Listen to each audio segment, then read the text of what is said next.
So guys welcome back to my channel. This is Vaishali Pawar. So आज आपण नाशिकची famous मिसळ, झणझणीत मिसळ बनवणार आहे, जे लवकरात लवकर होईल. क्विक रेसिपी मी आज तुमच्यासोबत शेअर करणार आहे. सो पूर्ण व्हिडिओ बघून जा. तर सगळ्यात आधी इथं आहे ना, मी उसळला चांगलं धुवून घेतलं, त्याच्यात थोडंसं पाणी टाकलं आणि मीठ टाकून 2-3 सिटी यायपर्यंत त्यांना चांगलं शिजून घेतलं.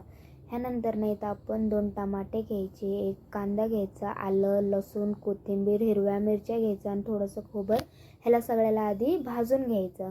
त्यानंतर ते गार झाल्यावर त्याला चांगलं बारीक दळून घ्यायचं. आता आपल्याला लागतील घरगुती मसाले, जसं की आता मी इथं घेतलेला आहे 1.5 चम्मच लाल तिखट घेतलेला आहे. आपल्या स्वादानुसार मीठ घ्यायचं, त्याच्यात थोडीशी हळद टाकायची.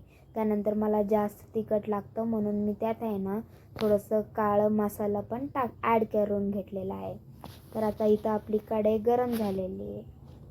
चांगलं कढई गरम झाली का मग मी त्याच्यात ना 1.5 पळी तेल ॲड करून घेतलेलं आहे.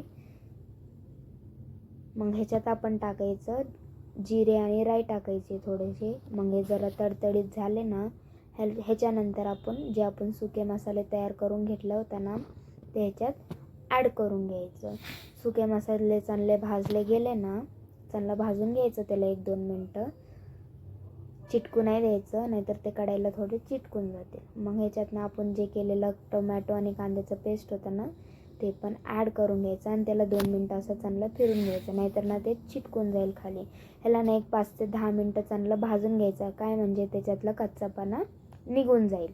मग ह्यानंतर ना मी बाजूला ना गरम पाणी उकळायला ठेवलं होतं आणि ह्यानंतर मी जे आपण शिजवलं होतं ना ते उसळ ॲड करून घेतलं. हे ॲड झालं का मग जे गरम पाणी केलं होतं ना ते पण ॲड करून घेतलं, कारण हे खूप घट झालं होतं. जसं आपल्याला हवं आहे तसं पाणी ॲड करून घ्यायचं. मग ह्याला ना 5 ते 10 मिनिट उकळे येऊ द्यायचे आणि गॅस ऑफ करून घ्यायचं. मी ऑलरेडी कांदा बारीक चिरून घेतलेला होता, लिंबू कापून घेतलेलं होतं. आता इथं मी उसळ घेतली, शेव घातलं आणि फरसाण पण ॲड करून घेतलं. तुम्ही कोणतं पण एक घालून घेऊ शकता. आणि आपला मिसळ पाव रेडी झालेला आहे.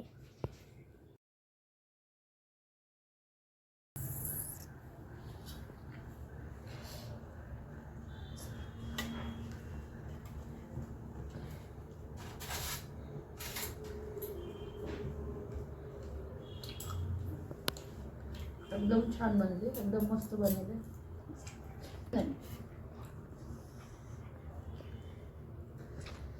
मस्त बनले. तुम्ही बघितलं असाल मी किती लवकरात लवकर मिसळपाव बनवला आहे आणि खूप भारी झालं होतं. टेस्ट खूप छान झालं होतं आणि सगळ्यांना पण आवडलं. आणि तुम्ही पण एकदा नक्की ट्राय करून बघा. आणि जर तुम्हाला माझी व्हिडिओ आवडली असेल, माझा आजचा रेसिपी आवडला असेल, तर प्लीज चॅनलला like share subscribe. Thanks for watching.